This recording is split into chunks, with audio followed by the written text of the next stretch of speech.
And now it's time for the green deck.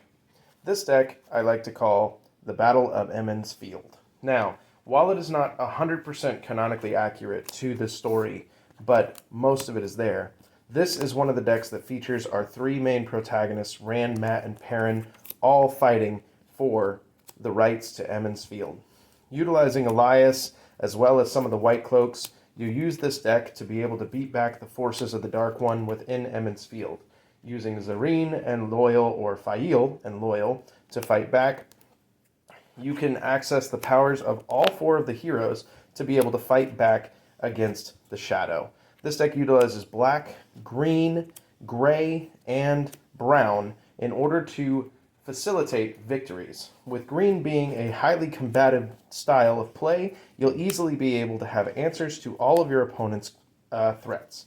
And past that, utilizing your brown and your gray cards, you'll not only be able to freely move about the board, but also be able to access item cards.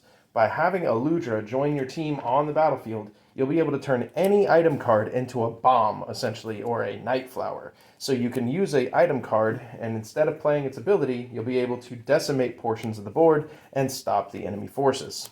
By accessing all these cards, you should easily be able to not only hold down the opponent, but also be able to access the powerful and sometimes underrated Armor and Wolf Brothers strategies that are played throughout this deck. This deck has a very heavy emphasis on combat, so be sure to emphasize your power level when it comes to your combat units. With all of these activities in mind, also don't forget the ability to recycle item cards or get new cards out of your deck with cards like Peddler, Researcher, and Eyes and Ears. These cards are essential to making your deck function properly, and don't ever miss out on the ability to play two cards at the same time with cards like the Dice and Cups, which enable you to be able to play a second copy if you have another one in your hand. Feel free to search for cards that are more powerful in the combat category with cards like Silver Arrow, and also use the Harp and Flute to be able to do similar actions to that of the Dice and Cups. Your specialty in this deck is combat. So almost every single environment that you come packing with has the ability to win off of combat stats.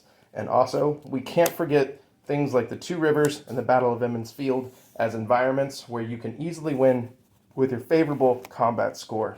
Using cards like Treachery, cards like Hold the Lines, Rescue, and Victory, and Plots to be able to boost up your other stats, you should be good to go in the Battle for Emond's Field with the Green Deck at Jordancon 2022.